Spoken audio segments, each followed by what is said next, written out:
Hi, everyone. My name is Julie Roth-Novak. I'm the CEO and co-founder of PartySlate.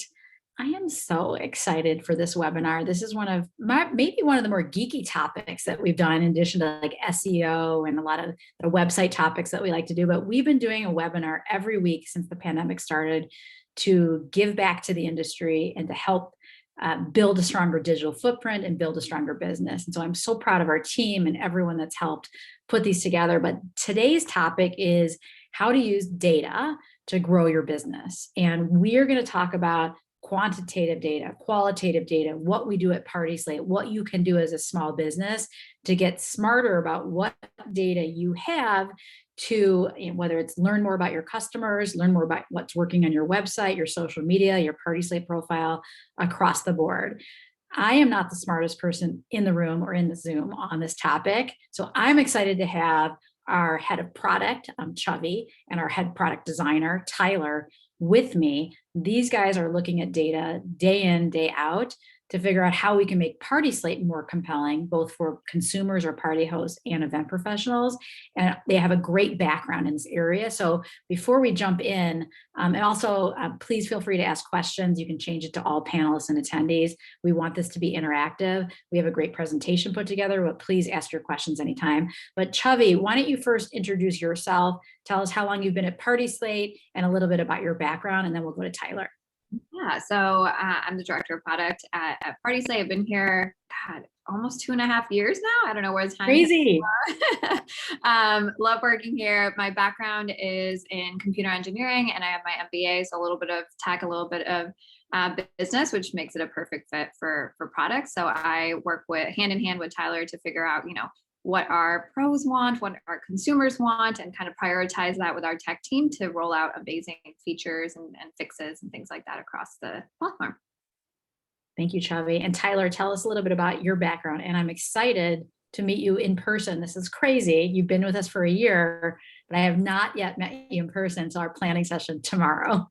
That's true. Yeah, I've been here just over a year, and my job at PartySlate is really to understand our users, very intimately, and and really develop solutions that address their problems. I would say I spend about half of my time doing the research function. So that's driven a lot by my background. I've spent a lot of time in startups, and in past life I was a sociologist. So I don't think I knew that. Yeah. I knew that either. Wow, this is a great my undergrad degree is in sociology. Wow, who knew? Well, these guys together have so much knowledge in this area.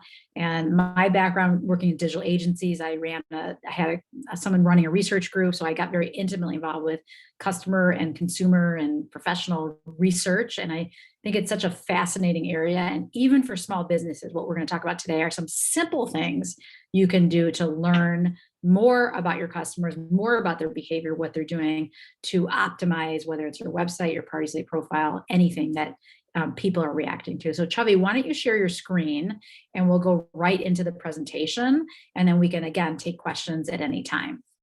So just to do a little context setting, you can go to the next slide. We're going to do some context setting about what data is and the questions that we're going to go through. Then we're going to break down the difference between qualitative and quantitative data. Really important to understand those two different areas of research.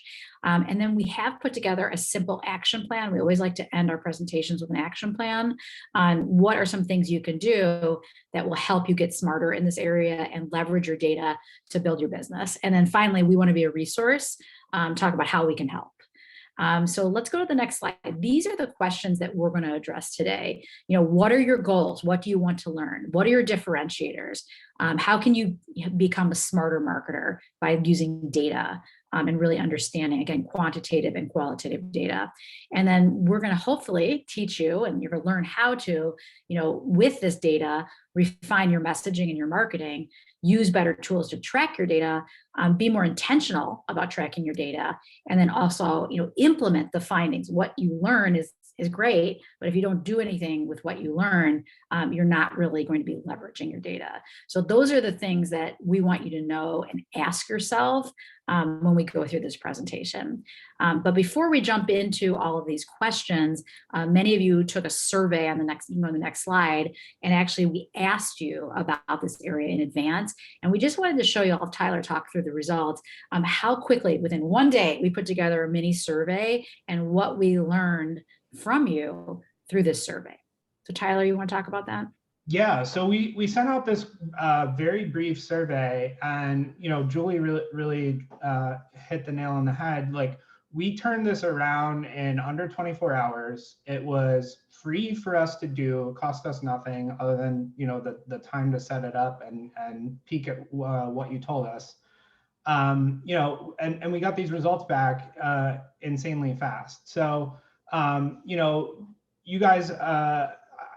It's so interesting to me what you can learn in just such a short period of time. So you told us that you're most interested in using and understanding your data to improve lead quality, or all of the options that we gave you, which is great. You told us that you find analytics and data intimidating. That was the statement that you most agreed with. That was actually a surprise to me. I was not expecting it to be that. I expected most of you to say that you didn't have time to dig into your data, knowing that things are opening up and getting much more busy. And then we took a look at some of the tools that you guys are using. And it seems like there's a good familiarity with a lot of the tools that are out there, the free tools that exist, and then maybe less familiar with some of the qualitative tools that we're going to talk about today. So we'll really lean into that. So in 24 hours, we got these insights, and we actually tailored this presentation to meet what you told us. Yeah. So it's just one example of how powerful it is to get these insights and put them to work pretty quickly. Yeah. And I know many of you do speaking engagements and other things and webinars like this. Imagine if you were able to send a quick survey out before your speaking engagement so that you could tailor what you're talking about. I think there's a lot of opportunity to use surveys to, like I like to say, cheap and cheerful way to learn what's important to your audience. So I think that's great. So let's move on. So I'm going to go through those questions one by one, and we're going to kind of do a fireside chat. And I don't think many people believe that data isn't important, but I think it's the intimidation factor, it's the time factor, it's the, this isn't my expertise. And so I guess Tyler or Chubby, I'll start with you, Tyler, why, let's pretend I'm an event planner, a photographer, a venue, why should I care about data? Yeah, it's a great question. I think a lot of times we lean on kind of the things that we already know. And we have this assumption that because we're close to the business, we live in it, day in, day out.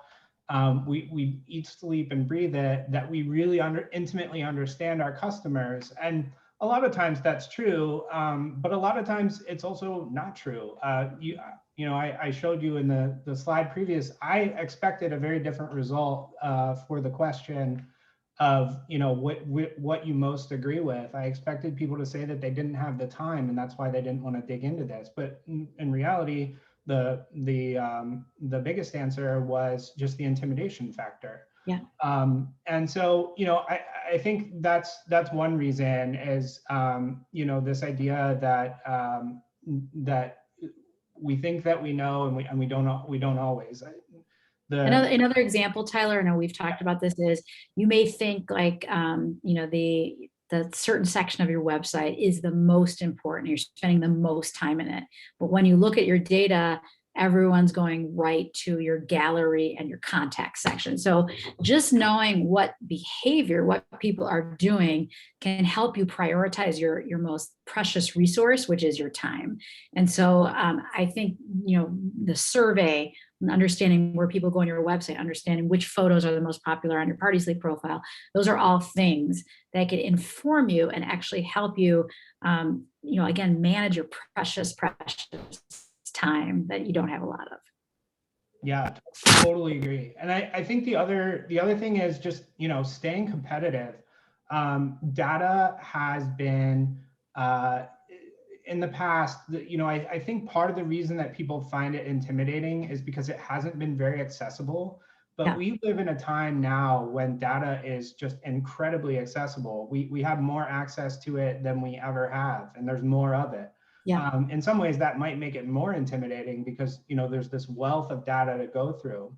But the savviest marketers and businesses are really finding ways to leverage this data to improve their offerings. And so you really need to be doing the same to keep pace with your competition. Absolutely. Great. We can go to the next. Do you want to go to the next one, or do you have more, Tyler? Anything else on Yeah. this? No, I think that's it. I would just say, what it really comes down to is growth. It's how do you want to grow your business, which I think is a really good tie-in to probably the next slide. Absolutely. So the next one is, so how can data help me grow my business? So what are the things that I should be looking at to help me figure out changes I should make to my marketing, to my website, to what I call things? Like, what are the things I should be looking at? Yeah. So, I would flip this question back on you and Chubby, Julie, and that's like, how do you want your business to grow, right? The old adage is that you can't manage what you don't measure. And so really identifying what are those areas of my business that I want to grow? Is it, leads or visitors? Is it likes or followers? Is it, referrals and repeats? Or maybe I want to, grow my network connections so that I have more people to work with. Like understanding what the metric is that you're really trying to go after, I think brings into clarity the ways in which you can use the data that you have available to you to grow. I think that's such a big point, Tyler, because one of the reasons why it's so intimidating, and again, I, as the CEO of PartySlate, there's so much data and it is overwhelming. I know we've talked about this. If you simplify what's the most important metric or set of metrics and really focus on that, and then you have other people that may be looking deeper into, like a social media person, and other people on your team may be looking deeper in analytics. But if you look at what is that important metric or set of metrics, that's the data you want to spend the most time on. So for an event planner, understanding your organic traffic, how many people come to your website, how many people come to your Instagram, how many people convert to an inquiry or a direct message, and how many of those people, I know referrals are huge in our business. I think we could use surveys and other things to measure, how many people are referring. You might not even know that you're being referred to people because sometimes they don't even remember, oh, I got your name from someone. Just understanding how many people were referring you and what you could do to get more referrals. That would be really exciting to establish, again, a baseline target, and then see how you can improve it by doing activities and emails and others. Yeah, Julie, you said it well. I mean, the goal is to don't try to boil the ocean, right? Pick like one or two key things you want to go after and let that be a goal for like 6 months, and try to really focus efforts on changing whatever that number you're trying to change for 6 months. And then you can reevaluate and pick something else because your business will probably evolve in 6 months or a year. And that's kind of what we do as a business too, right? We evaluate quarterly or yearly kind of what we want to go after. So don't try to take a list of all of this and try to improve it. Pick one or two things that you think you could benefit from most right now. Absolutely. I love it. So the next question that we went through, what is data and how do I capture it? And so Tyler, it'd be helpful if you could just give, and for those of you that taken, statistics or research courses, or again, this is very basic, but I think it's really important to know the difference between qualitative and quantitative data and when to use them for, depending on what your learning objective is. Yeah. So it's a great question. And this is like the inner nerd in me, but I'm just so excited that here we are working in this very like highly creative industry, and we have to spend our time talking about quantitative versus qualitative data. It's really exciting. So we classify data as like literally any piece of information about your business. It can be everything from some of the metrics that Julie was talking about conversion rates and open rates and page views and email and average sale price and all those sort of numbers driven points. Those would fall under the quantitative data side. Anything you can measure with a number. The qualitative side is really more about the subjective or softer categorical things. And we really arrive at that by asking for feedback. It's the example I'll give you is for those of you that took the survey prior to this event, it's that open-ended question of what is the one thing that you really most want to learn from this. I can't measure that with a number. But I can do some sentiment analysis on it to really understand like what is the core of what people want to understand from today. Yeah. I was going to say, Tyler, on the qualitative side, when I do my presentations on website best practices, just asking 3 non-employees, non-colleagues that don't know you, that know you, they're in your network for feedback on your website. That's a good example of, again, cheap and easy qualitative feedback that you can get, not paying someone like, yeah, I'll take you to coffee, but take a look at my website. Can you figure out what I do, who I am, and what would make it compelling to contact me? That's a good example of like qualitative research that is free and easy. And you know what? People like helping people. Like, you want to help people succeed.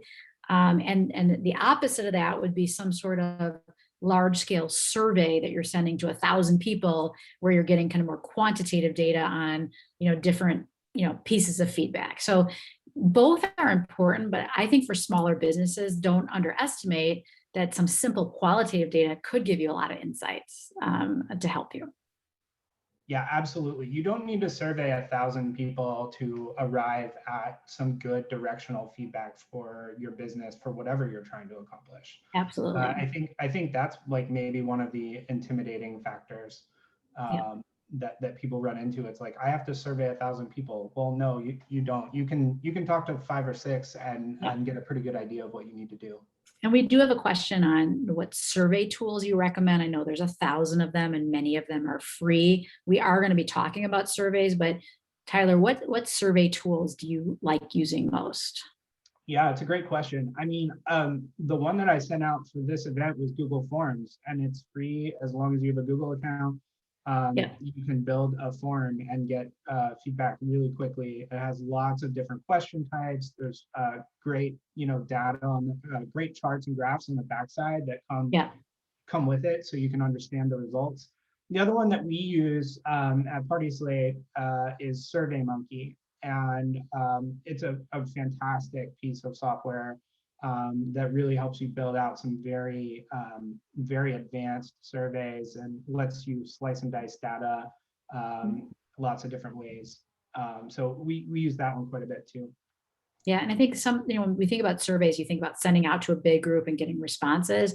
You can also incorporate surveys into your workflow. So after you finish an event or after a client signs up, you can send a survey out on, their experience of working with you and what you could do different or better, and learn that way. Many restaurants, you often see Starbucks, hey, extra points if you fill out the survey. I mean, just learning and asking. I think people really appreciate being heard. Julie, you took the words out of my mouth. It can totally be in your workflow. You said it perfectly. In terms of like in the beginning, you could ask, how did you find out about our business? That could be like part of a survey. That way you're seeing what channels are working, so you can focus more on those channels. At the end of your relationship or your engagement with the client, you should ask, how do we do? Get that qualitative feedback and quantitative mix to see how you can improve with the next client, and see if you actually see trends in the data as you make changes. So it's a great way to do that. Love it. Love it. We do have a question that came through our Q&A.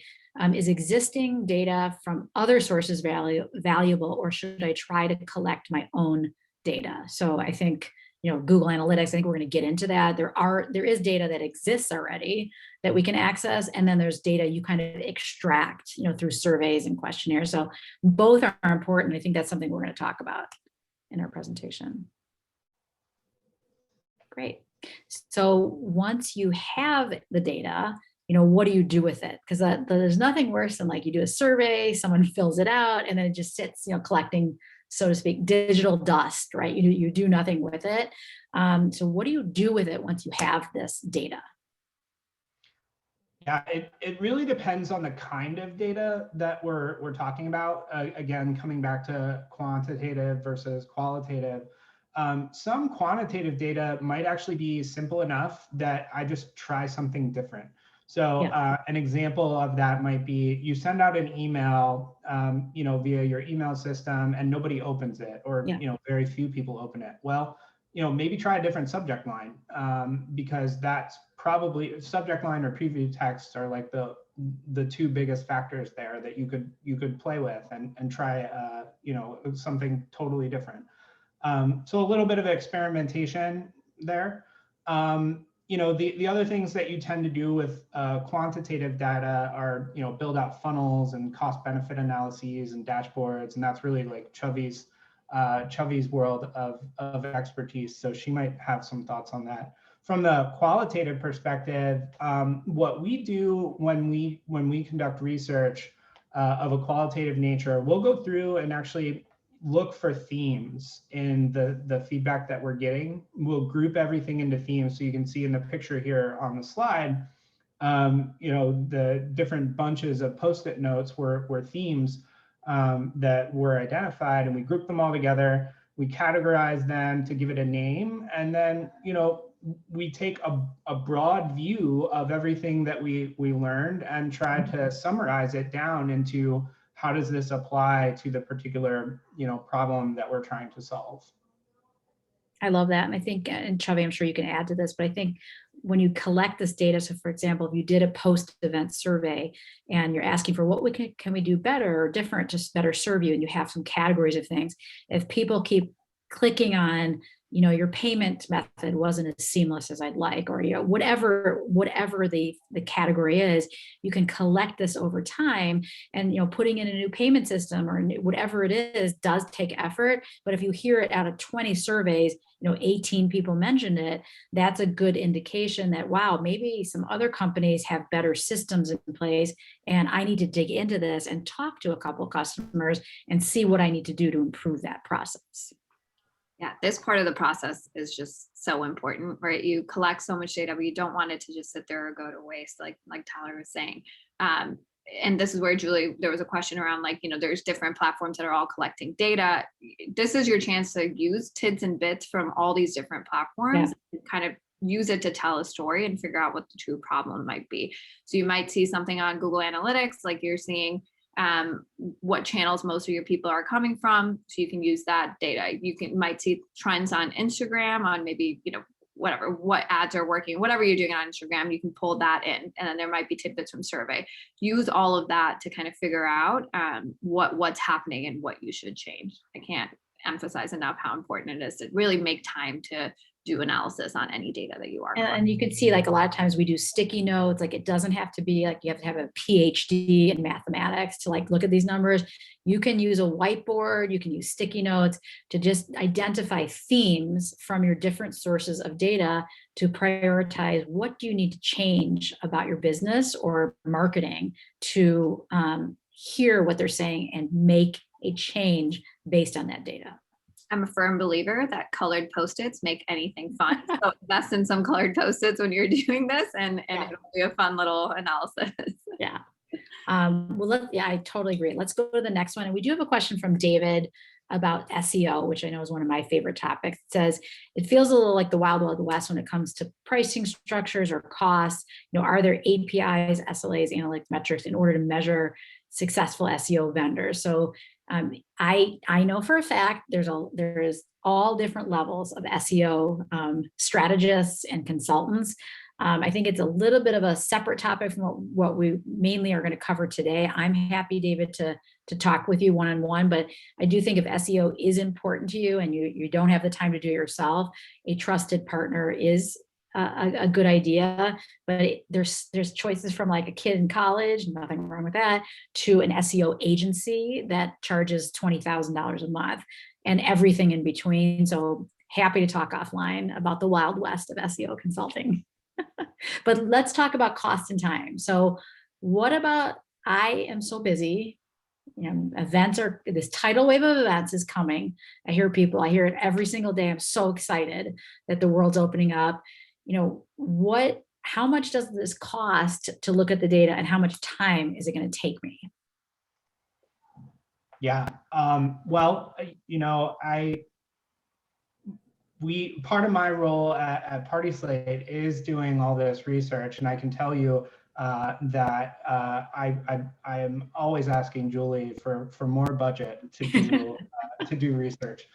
But we employ a big variety of free tools. We went through some of them. I'd encourage you to look at tools that are built into subscriptions that you already have. So if you manage your website on Squarespace, they have terrific analytics built in. Yes. The image on the right there, as well as you can implement Google Analytics on that site. WordPress also has analytics tools built in.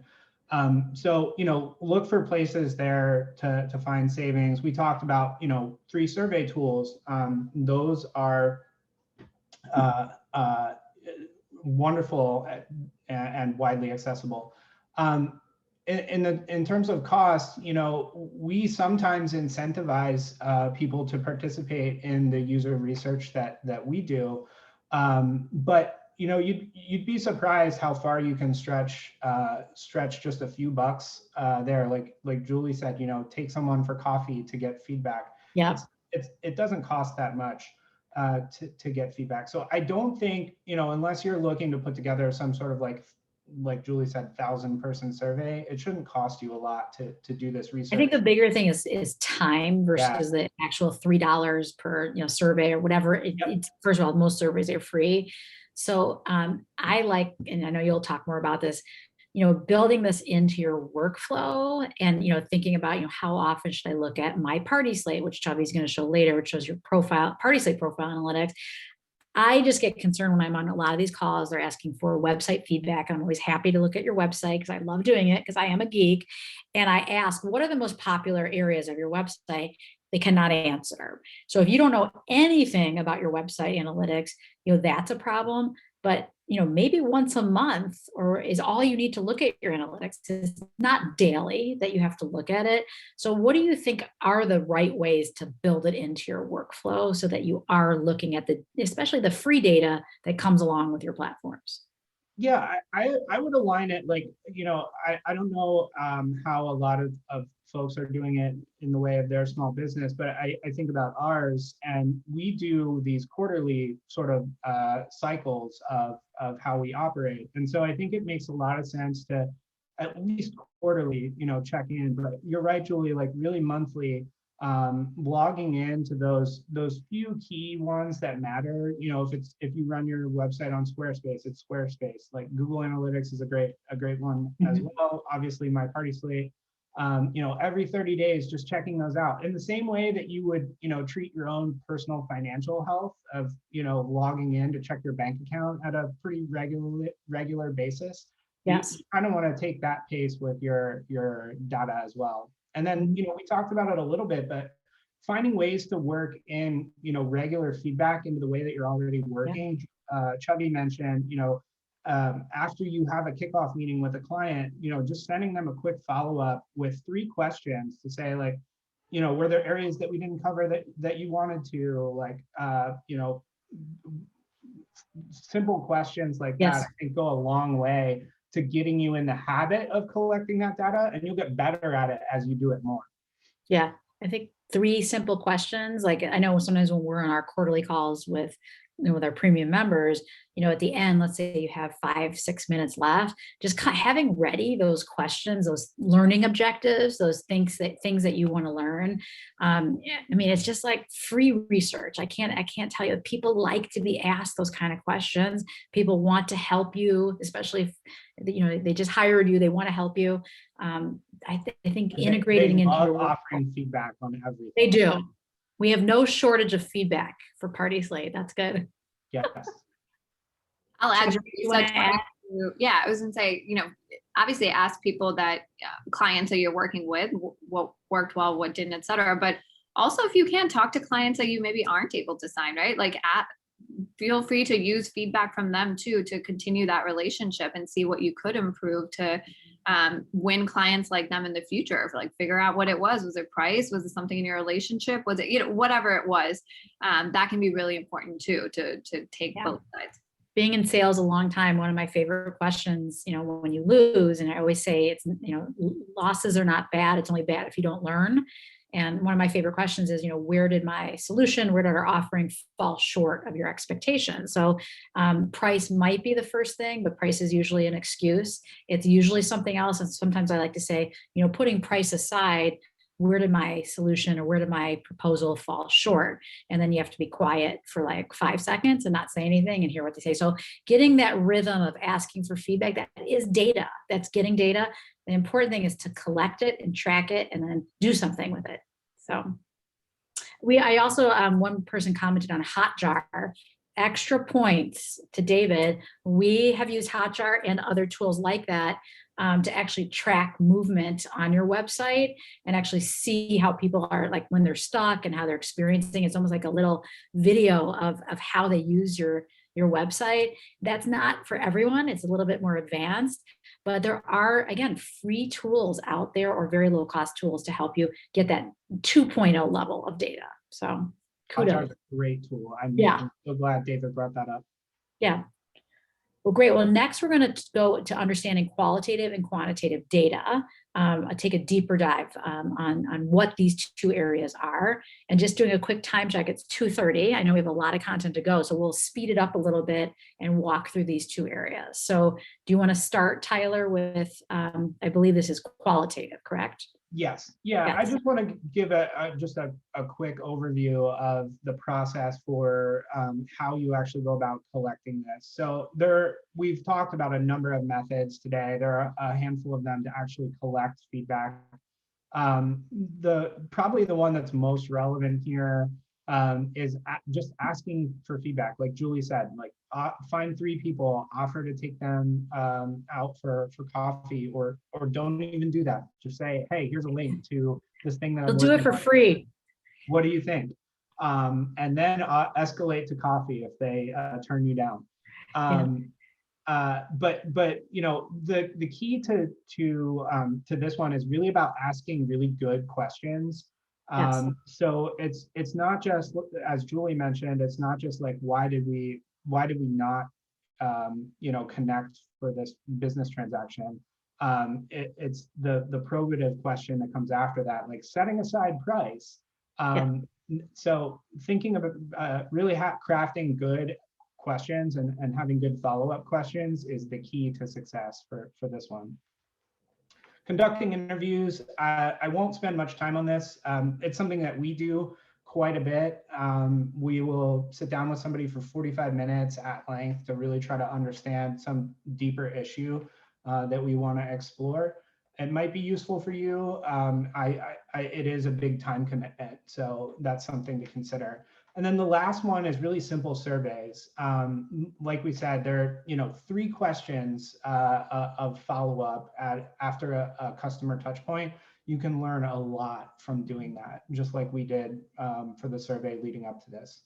Once you have all of this input over time, you'll want to do some analysis. So categorize it, as we mentioned, group it into themes. And then really think about like, what's the frequency with which I'm hearing this theme come up? And then that might give you some clues as to how to better solve the problem. Then once you figure that out, you find ways to apply those learnings. Maybe it's, tweaking your contact form on your site, or, tweaking the process that you have in a kickoff meeting with a client slightly. Could be any number of things depending on what it is that you're trying to learn. And if you do have a bigger team, we often do employee surveys. So we did a survey, return to office survey. Now, again, if you only have 3 employees, it's not as helpful. But if you have, a catering company of 30 employees, Don't forget that surveys are really valuable because sometimes people they don't want to say it out loud at a Zoom with 30 people. So just to learn what the sentiment is of employees or thoughts is another thing, another powerful tool. That's a great point. Switching over to quantitative data. Our survey showed us that most of you are pretty efficient with Google Analytics, which is great. That's a tool you can use to kind of see what part of your site is performing well. You can see what devices people are using, so you can use that to see, like, is your site mobile friendly or not. There's a lot of great data that comes into that. Instagram, similarly, you can see what posts are performing best. You can see should you be posting more of that type of content? You can learn about your audience and things like that, and use all that data. My personal favorite, kind of new, is Instagram polls. I'm sure a lot of you have been seeing that more and more on Instagram. We often do that on our PartySlate Instagram. So recently we posted a quick little poll asking, are you planning a kid's birthday? And with that, just that quick poll, using great imagery and stuff that we have, we were able to see, hey, kids' birthdays are picking back up. We should post more kids' birthday content. We should talk about it more, et cetera. And that was just a 2-second poll. It got engagement from our users, and we were able to get really valuable information. So I love those polls. I'm one of those people like, oh, I wonder what people are thinking. And it's so easy and mindless, and you get this counts as data, guys. I know some of you are like, oh, I'm not good at using data. Even this poll is a piece of data. Would you build your whole strategy around it? Probably not, but it's one piece of information that's so easy to do. And it's fun, and your users want it. Fun. There's also, we talked about surveys and qualitative data. Tyler, you want to talk about why we have surveys here too, and quantitative data, and how they could be a little bit of both? Yeah, like the survey that we sent out for this event, there's a mix of questions, and you want to tailor your questions, whether they're quantitative or qualitative, depending on what it is that you're trying to learn. Some things that you can measure with a number, like agreement, are more suited for quantitative. Some things that require a paragraph are more suited for a qualitative, like open-ended question. Most surveys tend to be a mix of both. You could do an all quantitative survey. The advantage to doing that is that it won't take nearly as long because people don't really have to type. It's like multiple choice, multiple choice, multiple choice. And my favorite is doing like the combo of, you have like 6 or 7. Again, you got to be careful how long your survey is, otherwise people won't finish it. 6 or 7 multiple questions, or even 2 or 3, and then one open-ended question, because the nuggets you get from the open-ended question, meaning it's not multiple choice, I always find the best storytelling around the open-ended questions. But you want to be careful that like one really strong open-ended response doesn't overpower the actual data you're collecting from, let's say it's 30, 40 people. So the combination of the two are very, very powerful. And I think it's an under-leveraged, very low cost or free way to collect data. Yeah. And last but not least, my personal favorite for you to, continue to analyze quantitative data, especially your PartySlate profile data, is we recently released something we call MyPartySlay, and I'll do a quick demo of it too, to get you to see and learn about your site performance. It's a little meta, because we use data and research from you guys to build this analytics, tool for you to use, but really, really excited to show it and walk you guys through this. So. Yeah, I think it is meta that we did surveys and qualitative interviews to create our analytics platform for our PartySlate users. So we followed our own advice and really learned what would be important to you to see on here. And we incorporated all of that, and the reaction since this launched in the last, I guess it's been 2 months, but it seems like we've always had this. How long has it been? 1 month. You're close. 1 month. Okay. I'm just, I like to exaggerate. 1 month has been so overwhelmingly positive. So I'll let you show them what it is. Yeah. So MyPartySlate is a, home base for you to come and learn about your performance on PartySlate. You can access it. If you have a profile on PartySlate, you'll see the secondary navigation just for you. If you have multiple profiles, you'll see those here. These are my test profiles, please ignore. But you can click on these to get to your PartySlate. And so when you enter here, you'll see a little bit about, your plan. You can contact your sales rep right here directly if you want to. You'll also, you can learn a little bit about what MyPartySlay is, but getting to the fun stuff. On top left, first we have your most popular content on PartySlate. So these are photos within the last 30 days that have gotten the most impressions on our platform. You can really use this data to see kind of what's trending, right? So if users seem to like this colorful grilled cheese, because why wouldn't you? This is awesome. You can use this to maybe It's also actually rainbow grilled cheese. Sorry, rainbow grilled cheese. That was our Atlanta launch party, by the way. It was amazing. Yeah. So you can use this, this is the top photo on PartySlate. You could use this and post this photo on your Instagram because that consumers are really, really liking it. It's a great way to use the data here and pull it somewhere else. Similarly, you can see kind of top content here. You might see trends of maybe certain types of event types are trending. And so you want to post more of those or whatever it might be. You can use this to just post more of that content on PartySlate or on other places as well.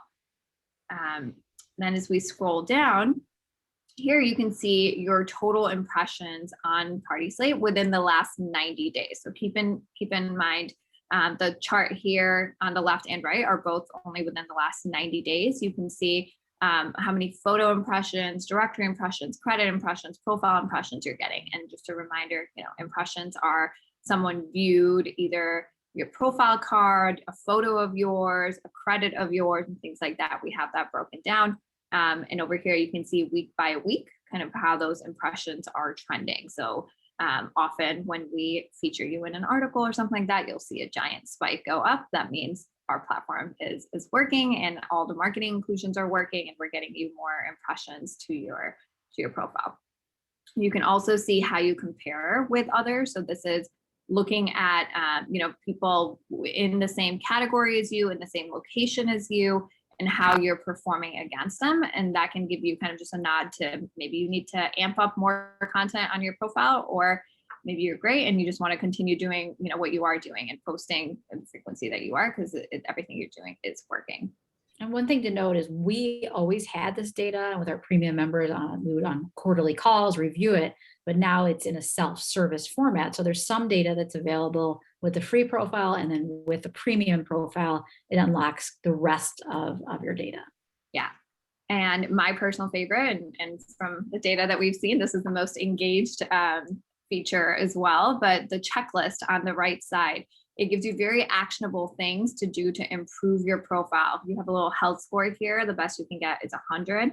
And you see kind of a score of how you're doing, and you can keep improving. So here you can see for us, the suggestion, I should have also prefaced this by saying this is just a test. PartySlate, profiles is not a real user or anything like that, but things that we could do to improve the profile are, for example, adding a price minimum, or adding press and recognition, or continuing to upload events every 30 days.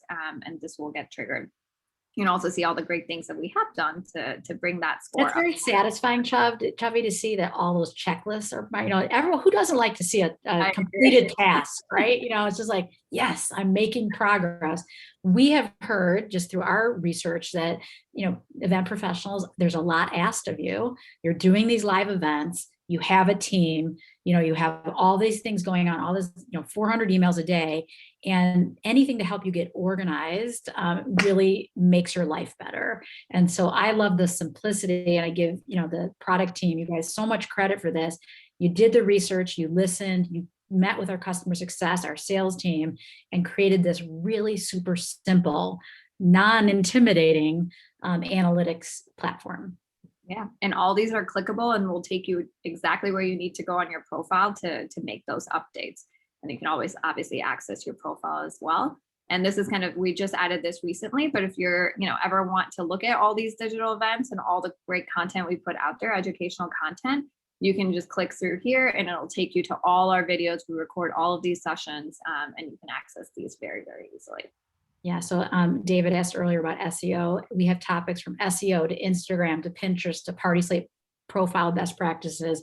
I think we have at this point maybe 60 recordings that are all resources for the industry to help you build a stronger digital footprint. So this is amazingly helpful. And again, if you have any feedback for us, we probably should send a post survey to follow our own advice. But for us, the things you'd like to learn, please let us know, because we're thinking about new topics every week. And as we get more and more busy, we went from every week to every other week, just because we're doing clubhouses now, and yay, we're doing in-person events starting in August.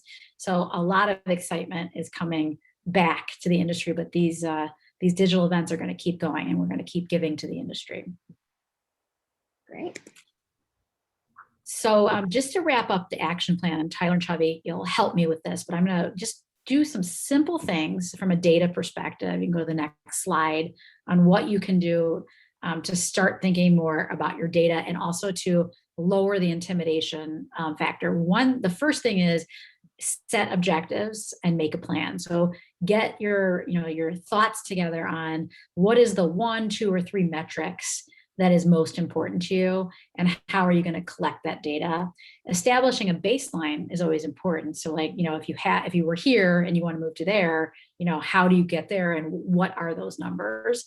And then also just create a plan to get feedback on that metric. And again, it could be integrating it into your workflow, whatever, surveys. It does not have to be fancy, qualitative and quantitative. It can be very, very simple. And our main goal is so you can learn, and take action from those learnings. So the next thing you do is, once you have those learnings, and remember the sticky notes, you can just create a collection of the things you're learning, put that into action. So how, according to a plan, how with the data, how can you draw these conclusions and make changes to your business, how you brand yourself, what marketing you do, what website areas are you going to focus on? That's really, really important. How are you going to increase your conversion of people that land on the contact page? If you could impact that by 5%, imagine you could get 10 more qualified leads a month that are coming right through to you. And then I would say one point there too, yeah. Julie, is as you're measuring, like we said, just make sure that you're checking in, like monitoring the health of those metrics that you care about. Yeah. At a pretty regular pace. It takes just a handful of minutes to log into Google Analytics or to MyPartySlay to see how you're actually tracking, and then you Yes. can make small adjustments along the way too if you need to. I love it. And I think I always tell people, when you put a plan together, just one pager. It does not need to be a 50-page McKinsey deck. Just a one pager on what are the things you want to measure, what are some things you want to learn, and what are the tactics or the ways that you're going to learn. And Google Analytics is great, and your website analytics are great, but don't forget the other things you can do, which are so simple, like asking for feedback after an event, a post-event survey, a survey after someone, even asking the questions. I know many of you say, well, how did you hear about us? You get an answer and you move on. Maybe peel the onion a little more, because everyone's like, I think online, or I think Google, peel the onion more, like a few questions like, what was your process of research? There's a lot of things you can do to learn more about how people make those decisions. And then I do think your PartySlate profile is kind of a microcosm of all these different tactics. Log into your MyPartySlate on a monthly basis and look at which photos are popular. How can you improve your profile page to get more views? Regularly add new photos and videos and see what that does to your traffic, into your engagement. And then please reach out to us for help. Even if you have a free profile, we're happy to jump on a call and give you some tips on how to optimize it. Our premium members have quarterly planning calls with our customer success team. But again, our goal is, when we help you run a better business, we hope that it also helps PartySlate by building our brand and building kind of the goodwill of what we're doing. And we just like to help. It's part of our goals. So how we can help, as I said before, if you want us to review your PartySlate profile, We are happy to do that. If you do not have one, you can go to partyslate.com/pro. And actually, we would love feedback on the creating a new profile experience. So please, you can do that yourself, or we're happy to help you. And walking through your MyPartySlate.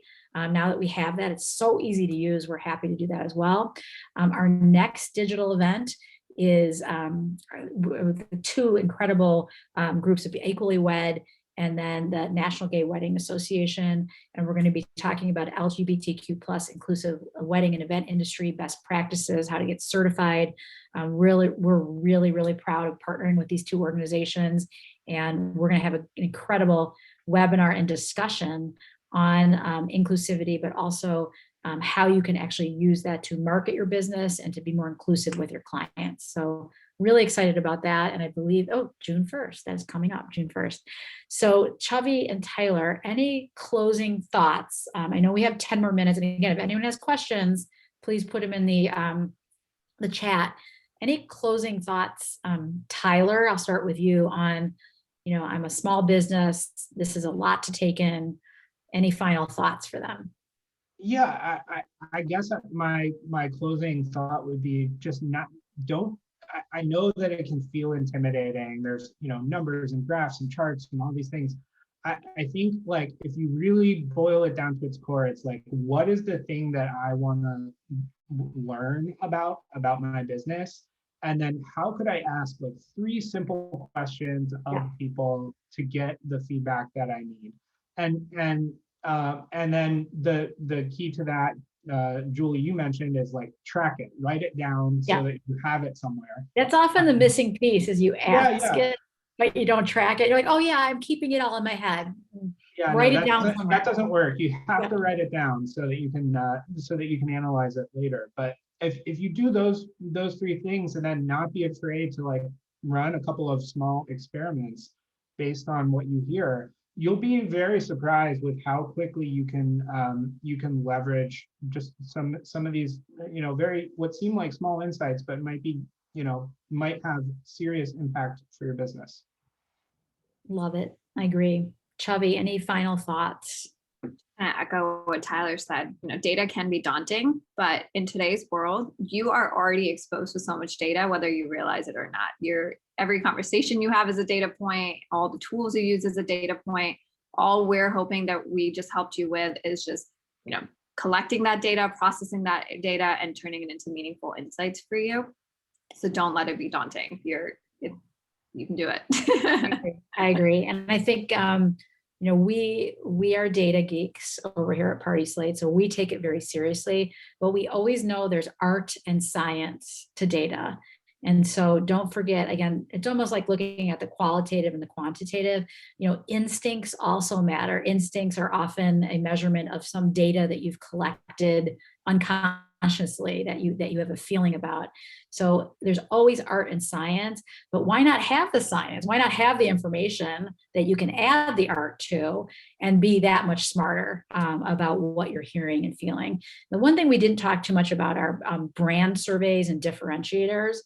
That's another area where you can use survey work to understand like people's impression of your brand, how they think about your brand. It may actually be different than you think it is.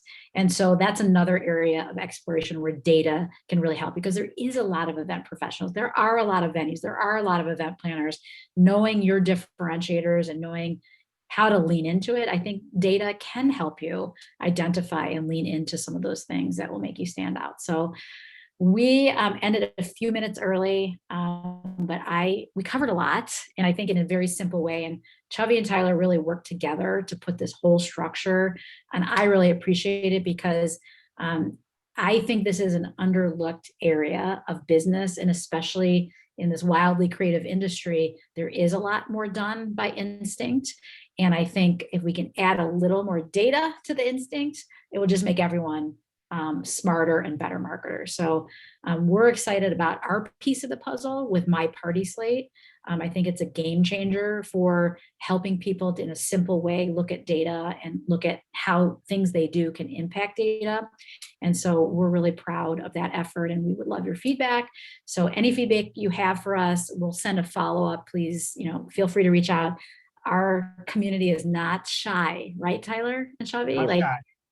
not shy.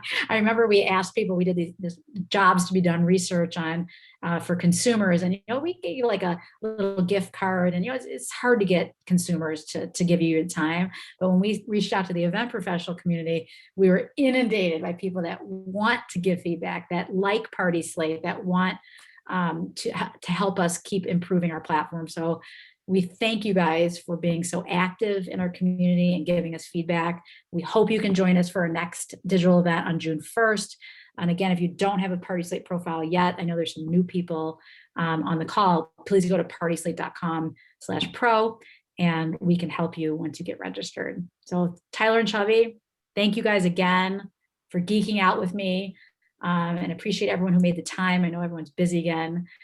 Which is great. And thank you guys for hanging out with us for an hour. Have a good day, everyone. Everyone. Bye.